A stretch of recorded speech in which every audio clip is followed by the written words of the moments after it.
y a des moments dans la vie où l'âme ressent une étrange tranquillité avant la tempête, pas le silence de la résignation, mais la clarté profonde avant un changement fondamental. Carl Jung a reconnu que certaines âmes, juste avant de rencontrer leur véritable amour, traversent une transformation tout à fait particulière, une que très peu de gens vivront jamais. Que se passe-t-il dans une âme rare pendant ces derniers instants avant la grande rencontre? Quelle force invisible s'éveille en elle? Et pourquoi l'univers semble-t-il tout mettre en mouvement précisément maintenant? Les réponses changeront à jamais ta compréhension de l'amour, car ce que tu vas apprendre n'est pas seulement de la théorie. Ce sont les lois cachées selon lesquelles les véritables connexions d'âme se déploient, et les signes qui te révèlent si tu es toi-même en train de vivre cette transition magique. Juste avant que le véritable amour n'entre dans la vie d'une âme rare, quelque chose de paradoxal se produit. Tout ce qui n'est pas authentique commence à se dissoudre. Les relations qui ne tiennent que par habitude deviennent soudain insupportables. Les obligations qui ne correspondent pas à ta vraie nature te font l'effet de chaîne. C'est comme si l'âme créait instinctivement de l'espace pour quelque chose de plus grand. Jung dirait que l'inconscient se prépare à une réorganisation fondamentale. Ce qui paraît chaotique en surface est en réalité la réorganisation la plus intelligente que la vie puisse accomplir. Cette phase peut être perturbante. Les amis ne comprennent pas pourquoi tu as soudain besoin de distance. La famille se demande pourquoi tu remets en question des traditions qui étaient évidentes depuis des années. Mais ton âme suit une boussole intérieure plus précise que n'importe quel conseil extérieur. Tu commences à dire non à des choses auxquelles tu disais automatiquement oui depuis des années. Tu t'éloignes des gens dont l'énergie te vide. Tu quittes les espaces où tu dois te travestir. Cette vidange n'est pas destructrice, elle est sacrée. L'univers fait de la place, il nettoie. Il trie ce qui pourrait gêner l'amour à venir, car une âme rare ne peut recevoir le véritable amour que si elle est libre des compromis qui l'ont maintenue petite. Cette grande vidange a une autre dimension. Tu commences à percer à jour les dépendances émotionnelles. Les gens que tu croyais indispensables se révèlent être des vampires énergétiques. Les situations que tu jugeais importantes se démasquent comme des distractions insignifiantes. Jung a reconnu que l'individuation, le fait de devenir soi-même, exige parfois des séparations radicales, pas par manque d'amour, mais par amour pour sa propre vérité. L'âme rare apprend à distinguer ce qui la nourrit de ce qui ne fait que l'occuper. Dans cette période de vidange, quelque chose de merveilleux se produit. Le silence devient ton allié. Tandis que d'autres craignent le vide, tu commences à l'apprécier. En lui, tu trouves une clarté impossible dans l'agitation du quotidien.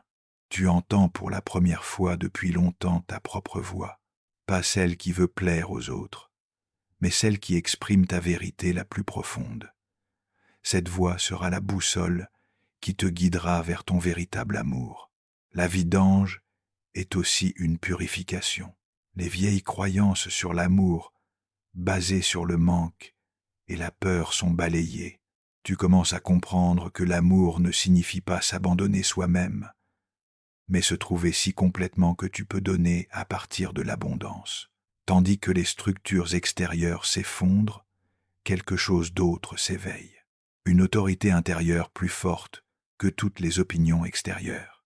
Les âmes rares, juste avant leur véritable amour, développent une capacité presque surnaturelle à distinguer ce qui est authentique de ce qui ne l'est pas. C'est comme si un sixième sens s'ouvrait, un détecteur de vérité qui ne faillit jamais. Tu sens immédiatement quand quelqu'un porte un masque. Tu reconnais la manipulation avant qu'elle ne soit prononcée. Tu ressens l'énergie d'une personne avant même qu'elle n'entre dans la pièce.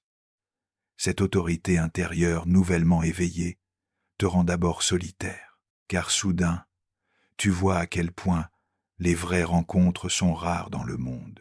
La plupart des conversations sont des jeux de surface. La plupart des connexions sont des transactions. La plupart des gens se cachent derrière des rôles et des attentes. Mais cette clarté est un cadeau. Jung savait que seul celui qui a percé l'illusion peut reconnaître la vérité. Ta nouvelle capacité de discernement t'empêchera de te perdre à nouveau dans des connexions superficielles. Tu commences à comprendre que la solitude est préférable à une compagnie fausse, que le silence est plus précieux que les bavardages vides, que l'authenticité est plus précieuse que la popularité. Ces prises de conscience te préparent à quelqu'un qui partage ses valeurs. L'autorité intérieure se manifeste aussi dans les petites décisions quotidiennes.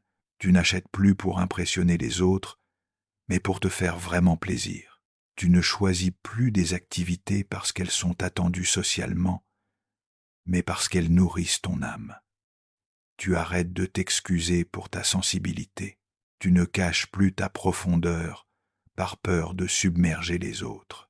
Tu assumes ta différence au lieu de la voir comme un problème. Cette révolution intérieure est parfois invisible pour les autres, mais elle change tout, ton aura énergétique. Tu commences à émettre sur une autre fréquence, une que seules des âmes authentiques similaires peuvent capter. L'univers enregistre ce changement de fréquence. C'est un signal. Cette âme est prête. Elle a arrêté de se travestir. Elle a arrêté de se faire petite. Elle vibre dans sa propre vérité. Maintenant, la résonance peut commencer. Les gens réagissent différemment à toi. Certains s'éloignent. Ils sentent que ton authenticité menace leur masque. D'autres sont mystérieusement attirés. Ils aspirent à l'authenticité que tu rayonnes. Tu deviens un miroir pour les autres. En ta présence, ils ne peuvent s'empêcher d'être plus honnêtes. Ta clarté intérieure les force à l'introspection. Cela fait de toi un catalyseur de transformation, une qualité que ton futur partenaire d'âme reconnaîtra. Juste avant que le véritable amour n'arrive, l'univers commence à parler une autre langue. Les synchronicités s'accumulent à un point qui dépasse toute explication rationnelle. Tu penses à quelqu'un et tu le rencontres le lendemain. Tu as besoin d'une réponse et tu la trouves dans une conversation fortuite. Tu doutes de ton chemin et tu reçois une confirmation du ciel bleu. Jung a reconnu dans ces synchronicités la preuve d'un principe de connexion qui va au-delà de la cause et de l'effet. L'inconscient collectif commence à dialoguer de manière particulière avec l'âme individuelle. Cette phase peut sembler magique, mais elle est en réalité une conséquence naturelle de ton alignement intérieur. Parce que tu es devenu authentique, tu vibres en harmonie avec le grand tout. Tu es en accord avec le flux de la vie. Et la vie répond. Les synchronicités sont aussi des messages de l'univers. Tu es sur la bonne voie, ta transformation est vue. Ta disponibilité pour le véritable amour est enregistrée. Reste ouvert, reste confiant. Le moment est proche. Parfois ces signes sont si évidents qu'ils en deviennent presque théâtraux. Tu lis un livre sur les connexions d'âme, et peu après, un inconnu t'aborde sur ce sujet précis. Tu entends une chanson qui touche ton cœur, et elle passe partout où tu vas. Mais les synchronicités plus subtiles sont souvent les plus significatives, de petites confirmations que seule ton âme comprend, des signes si personnels qu'ils ne peuvent être rejetés comme des coïncidences. Tu commences à voir la vie comme un dialogue constant, pas comme une série d'événements aléatoires, mais comme une conversation intelligente entre ton âme individuelle et la conscience universelle. Cette nouvelle façon de percevoir te prépare à la grande synchronicité, la rencontre avec ton véritable amour. Car quand deux âmes, toutes deux dans cet état d'alignement, se rencontrent, L'univers explose littéralement de signes et de confirmations. Tu apprends aussi à distinguer les vraies synchronicités du wishful thinking. Les vrais signes de l'univers ont une qualité particulière. Ils sonnent juste, pas forcés. Ils ouvrent des portes au lieu de les claquer. Ils apportent la paix, pas la confusion. Les synchronicités t'enseignent à faire confiance, pas aveuglément, mais par expérience. Tu as vu comment la vie t'a guidé. Tu as vécu comment des détours apparents se sont révélés être des préparations parfaites. Tu sais maintenant, tu n'es pas seul dans ce voyage. Dans les semaines et les mois précédant la grande rencontre, quelque chose de fascinant se produit. L'âme commence à se purifier énergétiquement. Les vieilles blocages émotionnels se dissolvent comme par eux-mêmes. Les traumatismes refoulés depuis des années remontent à la surface, non pour te tourmenter, mais pour être guéri. C'est comme si l'inconscient ouvrait ses archives et triait tout ce qui pourrait gêner l'amour à venir. Jung appelait ce processus le voyage nocturne de l'âme, un voyage profond à travers ses propres ombres pour ressurgir purifié. Cette purification peut être intense. Les rêves deviennent plus vifs, plus émotionnels. Tu te sens parfois comme si tu te débarrassais de couches d'identités anciennes. Des gens et des situations du passé reviennent dans tes pensées, non pour te hanter, mais pour être intégrés et lâchés définitivement. Tu pleures peu, être sans raison apparente, ou tu ressens une profonde tristesse pour des pertes que tu n'as jamais vraiment pleurées. C'est partie du processus de purification. L'âme fait de la place pour une joie pure en revivant toute la douleur réprimée.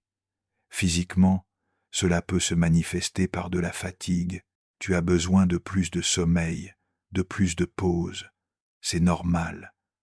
La transformation est épuisante. Tout ton système énergétique se réorganise. C'est comme un ordinateur qui se défragmente lui-même. La purification se montre aussi dans des besoins changés. Tu as peu, être moins envie de distraction et plus faim de silence. Les divertissements superficiels t'ennuient. Tu cherches des rencontres avec de la profondeur et de la substance. Ton corps devient plus sensible. Tu ne supportes soudain plus certains aliments. Tu as besoin de plus de temps dans la nature. Tu ressens les énergies des autres plus intensément qu'avant. Tout cela sont des signes que ton système s'affine, se raffine pour la grande rencontre. Cet nettoyage énergétique n'est pas une thérapie au sens conventionnel. C'est une guérison spontanée initiée par la vie elle-même. Tu n'as pas besoin de forcer quoi que ce soit. Tu dois juste permettre ce qui se passe et faire confiance que chaque douleur qui remonte te rapproche de ta libération. Les vieux schémas qui t'ont saboté dans les relations passées deviennent visibles et se dissolvent. Les peurs de blessures qui t'ont retenu se transforment en courage de vulnérabilité. Les croyances d'indignité sont remplacées par un profond amour de soi. Jung comprenait que cette purification ne se produit pas au hasard. Elle suit une sagesse intérieure qui sait exactement ce qui est nécessaire pour la connexion à venir. Chaque blocage résolu fait place à plus d'amour. Chaque douleur guérie fait place à plus de joie. Chaque peur intégrée fait place à plus de confiance. Puis vient le moment vers lequel tout a convergé. Tu commences à t'accepter complètement. Pas comme un projet à améliorer, pas comme un problème à résoudre, mais comme une création parfaite, exactement telle qu'elle est. Cette acceptation de soi ne doit pas être confondue avec la complaisance ou la stagnation. C'est la reconnaissance profonde que tu es digne d'amour, non à cause de tes accomplissements, non malgré tes faiblesses, mais simplement parce que tu existes. Jung a reconnu dans cette acceptation radicale de soi la clé de toutes les relations authentiques. Seul celui qui s'aime sans division peut être aimé sans division. Seul celui qui a intégré ses propres ombres peut voir les ombres de l'autre sans projection. Tu arrêtes de te comparer aux autres. Tu arrêtes de te juger pour ton passé. Tu arrêtes de t'excuser pour tes particularités. Cette libération de l'autocritique change toute ton aura. Les gens commencent à te voir différemment. Ils sentent ta nouvelle intégrité. Ils se sentent plus détendus en ta présence parce que tu ne t'efforces plus d'être quelqu'un d'autre. Ton authenticité leur donne la permission d'être plus authentique. Cette acceptation de soi se manifeste dans de petits gestes. Tu t'achètes des fleurs, juste comme ça. Tu t'accordes du temps pour des choses qui te font plaisir, sans culpabilité. Tu dis non sans justification. Tu dis oui sans doute. Tu développes une nouvelle forme de soin de soi, pas le genre superficiel qui vise à impressionner les autres, mais le genre profond qui naît de l'amour de soi. Tu nourris ton corps, ton esprit, ton âme, non par devoir mais par joie. L'univers enregistre cette transformation. Une âme qui s'est complètement acceptée est prête pour le grand amour. Elle n'a pas besoin d'un partenaire pour se compléter, mais peut recevoir un partenaire pour multiplier le bonheur. Tu deviens un aimant pour l'amour, pas le genre needy qui naît du manque, mais le genre généreux qui coule de l'abondance. Les gens sentent ta complétude et en sont attirés. Mais seul un certain type de personne pourra pleinement comprendre cette fréquence. L'acceptation de soi t'apprend aussi à recevoir l'amour. Beaucoup de gens peuvent donner, mais pas recevoir. Tu apprends que c'est tout aussi important de recevoir l'amour que de le donner. Cet équilibre te prépare à un partenariat entre deux âmes égales. Dans cette phase, tu remarques peu être que tu n'as plus peur de la solitude. Tu apprécies tellement ta propre compagnie que tu n'as plus besoin de quiconque pour te sentir complet. Paradoxalement, c'est exactement cela qui te rend prêt pour la connexion la plus profonde de ta vie. Juste avant que le véritable amour n'arrive, les rêves commencent à changer. Pas seulement leur intensité, mais toute leur qualité. Jung, pionnier de l'interprétation des rêves, a reconnu dans ce tournant onirique l'un des indicateurs les plus sûrs de transformation psychique imminente. Les rêves deviennent plus vifs, plus symboliques, plus significatifs. Tu rêves peu, êtres de visages inconnus qui te regardent pourtant avec familiarité, de lieux que tu n'as jamais visités, mais qui te font l'effet d'un foyer, de rencontres si réelles que tu es déçu au réveil. Ces rêves sont plus que des fantaisies nocturnes. Ce sont des messages de l'inconscient collectif, des ombres portées de la réalité à venir. L'inconscient commence à te préparer à la grande rencontre en te montrant ce qui est possible. Parfois tu rêves de personnes qui incarnent des qualités importantes de ton futur partenaire. Pas comme une prédiction exacte, mais comme une préparation énergétique. Ton âme s'exerce en quelque sorte à s'ouvrir à ce type de connexion. D'autres rêves te montrent symboliquement quels blocages intérieurs doivent encore être résolus. Tu rêves peu, être de portes fermées qui s'ouvrent, de murs qui s'effondrent, de ponts qui se construisent. Tout cela sont des images pour le travail intérieur qui est encore en cours. La qualité des rêves change aussi émotionnellement.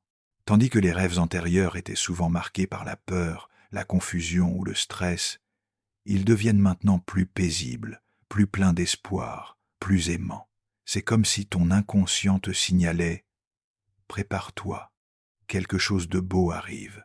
Tu commences peu être aussi à avoir des rêves prophétiques. Tu rêves de situations qui se produisent peu après, ou tu rêves de personnes que tu rencontres. Ces rêves te montrent que tu es dans un état particulier de connexion avec la conscience plus large. Jung a reconnu que de tels rêves surviennent toujours avant d'importants tournants de vie. Ils sont comme un système de navigation de l'âme qui t'aide à t'aligner sur ce qui vient. Tu apprends à écouter tes rêves, à les apprécier, à décoder leurs messages. Le changement des rêves montre aussi que ta conscience s'élargit. Tu deviens plus réceptif aux énergies subtiles, aux intuitions, à la guidance spirituelle. Cette sensibilité t'aidera à reconnaître ton véritable amour quand il viendra. Parfois, les messages des rêves sont si clairs qu'ils ressemblent à des instructions directes. Va à cet endroit, lis ce livre, parle à cette personne. Si tu suis ces impulsions intérieures, tu te déplaces dans la bonne direction pour la grande rencontre. Le tournant onirique est aussi un signe de ta maturation intérieure. Jung voyait dans la capacité à avoir et à comprendre des rêves significatifs un indicateur de complétude psychique. Tu es prêt pour une relation d'égal à égal parce que tu as appris à dialoguer avec ton propre inconscient. Dans les derniers jours et semaines avant la grande rencontre, quelque chose de magique se produit. Ton cœur recommence à chanter. Après peu, être des années de prudence, de protection, de retenue émotionnelle, quelque chose s'ouvre dans ta poitrine comme une fleur qui a attendu le printemps. Ce n'est pas la naïveté qui revient, c'est la sagesse. Une certitude profonde que tu es devenu assez fort pour aimer à nouveau, que ton cœur n'a pas seulement survécu au voyage à travers l'obscurité, mais en est sorti plus fort. Tu ressens une anticipation qui n'a rien à voir avec les circonstances extérieures. Une joie intérieure qui naît de la certitude que quelque chose de merveilleux se prépare. C'est comme si ton âme fredonnait une chanson que seule elle connaît, la chanson de l'union imminente. Cette ouverture retrouvée du cœur se manifeste dans tous les domaines de ta vie. Tu souris plus souvent, tu chantes sous la douche, tu remarques la beauté dans les petits moments. Tu te sens vivant d'une manière que tu avais presque oubliée. Jung dirait que l'archétype de l'amant s'éveille en toi. Pas l'amant needy qui aime par manque, mais l'amant mature qui aime par abondance. Tu es prêt à donner, non parce que tu dois, mais parce que tu veux. Cette ouverture du cœur te rend plus attractif, pas seulement physiquement, mais énergétiquement. Les gens sentent ta nouvelle vitalité. Ils se sentent revigorés en ta présence. Tu agis sur les autres comme un élixir de vie. En même temps, tu développes une nouvelle forme d'espoir. Pas l'espoir désespéré qui s'accroche à des pailles, mais la confiance calme basée sur l'expérience. Tu as vu comment la vie t'a guidé. Tu fais confiance à son déroulement futur. Tu commences à voir et à sentir l'amour partout. Dans la nature, dans l'art, dans les rencontres fortuites. C'est comme si tu marchais à travers le monde avec des yeux d'amour. Cette nouvelle perception te prépare à reconnaître l'amour aussi dans une autre personne. La peur de la blessure n'a pas disparu, mais elle ne te domine plus. Tu sais que l'amour comporte toujours un risque, mais tu sais aussi qu'une vie sans amour est le plus grand risque de tous. Tu choisis le courage plutôt que la sécurité. Tes rêves d'amour deviennent plus clairs et en même temps plus modestes. Tu ne cherches plus la personne parfaite, mais la connexion parfaite. Tu comprends la différence entre la fantaisie et l'intimité réelle. Tu ne veux plus être enchanté, mais reconnu. Cette ouverture du cœur est le dernier signal dont l'univers a besoin. Une âme prête à aimer et à être aimée qui a appris ses leçons, guéri ses blessures, intégré ses ombres. Maintenant, elle est prête pour la plus grande aventure de toutes. Et puis commence le grand final. L'univers lance son orchestration avec une précision qui dissipe tout doute sur l'intelligence de la vie. Les synchronicités deviennent des symphonies, les hasards des chorégraphies, les rencontres des tournants parfaitement arrangés. Dans cette phase, des choses se produisent qui sont si parfaitement synchronisées qu'elles paraissent presque irréelles. Tu es guidé vers des endroits où tu n'irais normalement jamais. Tu rencontres des gens qui te donnent exactement les bonnes informations au bon moment. Des portes s'ouvrent, des obstacles disparaissent, des chemins s'ouvrent. C'est comme si tout l'univers conspirait pour rendre cette rencontre possible.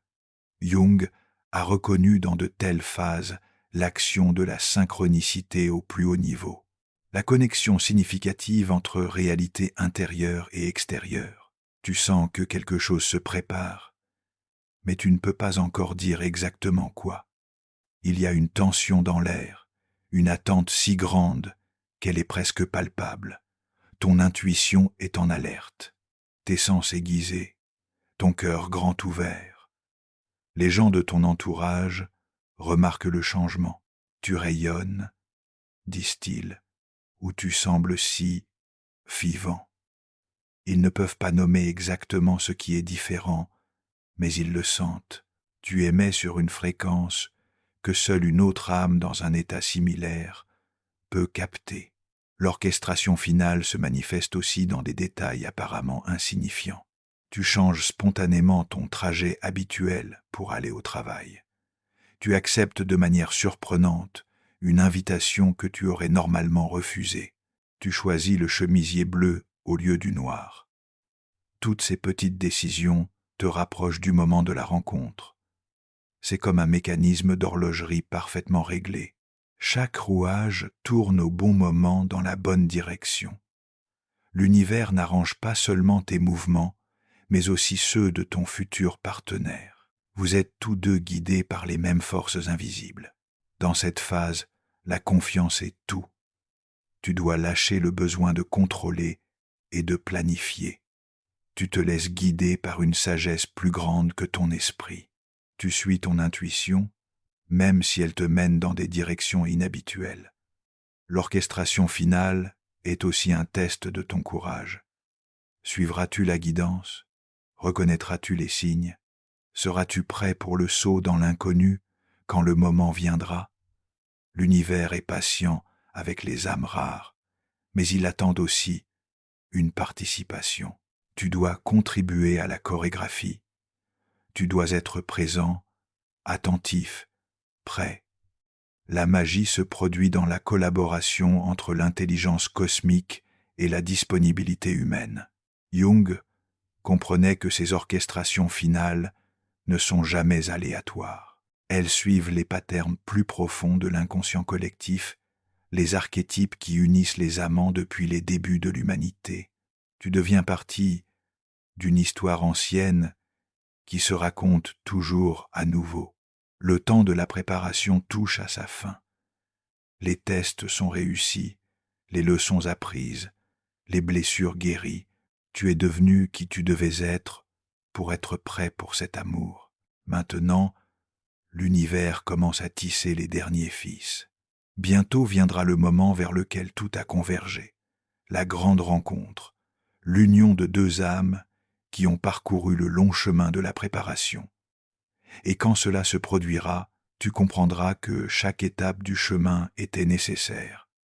Puis cela arrive, pas comme dans les films avec une musique dramatique et un ralenti, mais calmement, naturellement, comme si l'univers poussait enfin un soupir de soulagement. Tu rencontres une personne et quelque chose dans ton âme dit « Te voilà, enfin ». Ce n'est pas un éclair de reconnaissance, mais un éveil doux, comme la première lumière de l'aube qui vient si progressivement que tu ne pourrais dire quand exactement la nuit s'est terminée. Tu regardes dans des yeux qui semblent te connaître avant même que vous vous soyez présentés. Jung décrivait de tels moments comme une reconnaissance, le retrouvail d'une âme que la tienne connaissait déjà. Ce n'est pas l'amour au premier regard au sens romantique, mais la reconnaissance au premier regard au sens spirituel. La conversation entre vous coule comme un fleuve qui, après une longue sécheresse, porte enfin de l'eau. Vous parlez de choses quotidiennes, mais sous la surface, vos âmes communiquent dans une langue que vous comprenez tous deux parfaitement. Le silence est aussi naturel que la parole. Tu ne te sens pas nerveux ou excité, mais calme et chez toi. C'est comme arriver enfin après un long voyage. En présence de cette personne, tu peux te détendre complètement, être pour la première fois depuis des années, La rencontre a une qualité d'intemporalité. Les heures passent comme des minutes. Vous pouvez discuter pendant des heures sans que cela devienne ennuyeux. Mais vous pouvez aussi rester assis en silence, l'un à côté de l'autre, sans que cela soit gênant. Il n'y a pas de jeu, pas de stratégie, pas de masque. Vous vous rencontrez dans votre vérité, et cette vérité est belle. Tu remarques que tu n'as pas besoin de t'efforcer d'être intéressant. Tu es intéressant simplement parce que tu es toi. L'attraction physique est là, mais elle est différente de tout ce que tu as connu auparavant. Elle ne naît pas du manque ou du désir de complétude, mais de la joie de la résonance. C'est l'attraction entre deux personnes entières, pas entre deux moitiés. Tu sens immédiatement que cette personne non seulement tolère ta complexité, mais l'apprécie. Ta profondeur ne lui fait pas peur. Ta sensibilité n'est pas un problème à résoudre, mais un cadeau à valoriser. Dans les premières conversations, vous découvrez des parallèles étonnants dans vos parcours de vie, pas des expériences identiques, mais des leçons similaires. Vous avez tous deux parcouru le chemin de la découverte de soi. Vous avez tous deux appris à percer les connexions superficielles. Vous avez tous deux traversé l'obscurité et trouvé la lumière. Cette rencontre ressemble à un puzzle dont la dernière pièce est enfin placée. Pas parce que vous vous complétez, mais parce que vous formez ensemble une image plus grande que la somme de vos parties. Avec cette rencontre commence un chapitre entièrement nouveau, non seulement dans votre histoire d'amour, mais dans tout votre être. Vous découvrez que le véritable amour n'est pas quelque chose que vous avez, mais quelque chose que vous êtes. Un état de conscience, une fréquence sur laquelle vous vibrez tous deux. Jung a reconnu que les vrais partenariats ont un pouvoir transformateur. Ils changent non seulement les deux personnes impliquées, mais tout le champ autour d'elles. Votre connexion devient un catalyseur pour plus de guérison, plus de croissance, plus d'amour. Les gens de votre entourage remarquent le changement immédiatement. Vous rayonnez une énergie qui inspire les autres. Votre relation devient une preuve vivante que l'amour profond et authentique est possible. Sans prêcher, vous enseignez par votre être. L'amour entre vous n'est pas possessif ou craintif. Il est généreux et confiant. Vous vous encouragez mutuellement à grandir, à rêver, à devenir. Votre relation devient un espace où tous deux pouvez vous épanouir. Il y a des conflits, mais ils ont une qualité différente. Ils naissent non de projections ou de blessures non résolues, mais de vraies différences de perspective. Et ils sont résolus par la communication et la compréhension, pas par le combat ou le retrait. Vous découvrez que l'intimité physique prend une dimension entièrement nouvelle quand elle se produit entre deux personnes entières. Ce n'est pas seulement une connexion corporelle, mais une union d'âme. C'est une communication à un niveau que les mots ne peuvent atteindre. Vos rêves commencent à se connecter. Parfois, vous faites des rêves similaires. Parfois, l'un de vous rêve quelque chose que l'autre vit le lendemain. L'inconscient collectif connecte vos consciences individuelles d'une manière qui aurait fasciné Jung. L'amour ne vous rend pas plus faible ou plus dépendant, mais plus fort et plus libre. Vous devenez les meilleures versions de vous-même, pas par pression ou critique, mais par acceptation inconditionnelle et encouragement. Ensemble, vous commencez à comprendre que votre connexion a un but qui va au-delà de votre bonheur personnel. Vous êtes destiné à montrer au monde ce qui est possible. Votre amour devient une lumière dans un monde qui a souvent oublié que de telles connexions existent. Cela ne signifie pas que tout est parfait. Vous êtes toujours des humains avec des défauts et des faiblesses, mais vous affrontez ces imperfections avec humour et compréhension. Vous vous aimez non malgré vos erreurs, mais y compris elles. Le temps passé avec cette personne ressemble à un miracle continu, pas parce que des choses spectaculaires se produisent tous les jours, mais parce que le quotidien devient soudain sacré. Un petit déjeuner partagé devient un rituel de connexion. Une promenade devient une méditation à deux. Vous développez vos propres traditions, votre propre langage, vos propres rituels, mais jamais d'une manière qui exclut les autres. Votre amour est inclusif, pas exclusif. Il trace des cercles de connexion au lieu d'ériger des murs de séparation. Ce qui commence avec le long voyage d'une âme rare ne s'arrête jamais vraiment. Car le véritable amour n'est pas seulement une expérience personnelle, mais une contribution évolutionnaire. Jung comprenait que chaque connexion d'amour authentique élève la conscience collective de l'humanité. Vos enfants, si vous en avez, grandissent avec une compréhension saine de l'amour. Ils apprennent par votre exemple que les relations peuvent être basées sur l'égalité et le respect. Ils porteront cette sagesse dans leur propre connexion et continueront ainsi la chaîne de guérison. Mais même sans enfants, votre amour a un effet transformateur sur votre entourage. Les amis voient en vous ce qui est possible et élèvent leurs propres standards. Les inconnus sentent votre harmonie et sont encouragés à ne pas s'arrêter à des connexions superficielles. Vous devenez des gardiens conscients d'une sagesse ancienne, que l'amour est la force la plus puissante de l'univers. Pas le genre sentimental et superficiel d'amour dépeint dans les films, mais la force transformatrice et guérissante que Jung a reconnue dans ses insights les plus profonds. Votre relation devient une œuvre d'art vivante, pas parfaite au sens où aucun problème ne survient, mais parfaite au sens où vous avez appris à voir les problèmes comme des opportunités de croissance. Les conflits deviennent des occasions de compréhension plus profonde. Avec les années, votre connexion s'approfondit. Ce qui a commencé comme une reconnaissance devient une fusion d'âmes qui préserve néanmoins leur individualité. Vous devenez deux notes qui, ensemble, créent une harmonie plus belle que chaque note seule. D'autres couples viennent vers vous pour apprendre, pas parce que vous donnez des conseils, mais parce que vous êtes un exemple. Vous montrez par votre vie que les contes de fées peuvent devenir vrais, pas les contes superficiels des médias, mais les contes profonds de l'âme. Votre amour devient un legs qui dure au-delà de votre vie physique. L'énergie que vous générez ensemble, la guérison que vous opérez, l'inspiration que vous donnez, tout cela coule dans le champ collectif et rend plus facile pour d'autres âmes rares de trouver leur propre véritable amour.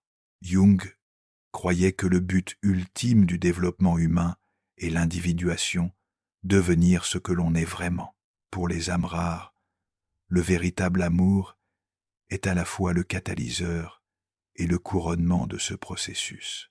Dans la rencontre avec l'âme sœur, on devient complètement soi-même. Tandis que tu lis ces mots, tandis que tu attends peu, être encore que cette prophétie se réalise dans ta vie, accroche-toi à une vérité. Tu n'es jamais seul. L'univers connaît personnellement chaque âme rare. Il a un plan pour toi, aussi unique que ton empreinte digitale.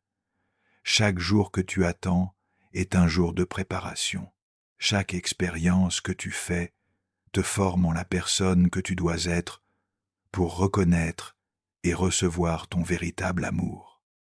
Chaque moment de solitude t'apprend la différence entre être seul et se sentir seul. Les signes que Jung a décrits, les phases que nous avons explorées, ils ne sont pas seulement de la théorie. Ce sont la réalité vivante de millions d'âmes rares qui ont parcouru ce chemin avant toi. Tu fais partie d'une histoire plus grande, d'un plan plus grand. Fais confiance au processus. Fais confiance à ton voyage. Fais confiance au fait que l'univers sait ce qu'il fait. Ton véritable amour n'est pas seulement une possibilité, c'est une certitude. Le seul facteur inconnu est le timing, et même cela est parfaitement orchestré. D'ici là, vis, grandis, aime-toi si complètement que tu puisses donner à partir de l'abondance quand le moment viendra. Reconnais les tests comme des cadeaux. Vois le temps d'attente comme une préparation. Comprends ton unicité comme une force, pas comme une faiblesse. Tu es une âme rare en mission spéciale. L'univers t'a doté de dons particuliers parce qu'il a des plans particuliers pour toi. Ton véritable amour est l'un de ces plans. Peut être le plus beau de tous. Si ce message t'a touché, si tu t'es reconnu dans ces mots, alors partage tes expériences. Fais savoir aux autres âmes rares qu'elles ne sont pas seules. Raconte ton voyage, tes tests, tes prises de conscience. Ensemble, nous pouvons créer une communauté de personnes qui comprennent que le véritable amour n'est pas seulement un beau rêve, mais une réalité vivante. Une réalité qui attend chacun d'entre nous, qui est assez courageux pour emprunter le chemin de l'âme rare. L'univers te murmure « Sois patient, mon âme rare, ton temps viendra. Et quand il viendra, il surpassera tout ce que tu as jamais rêvé. »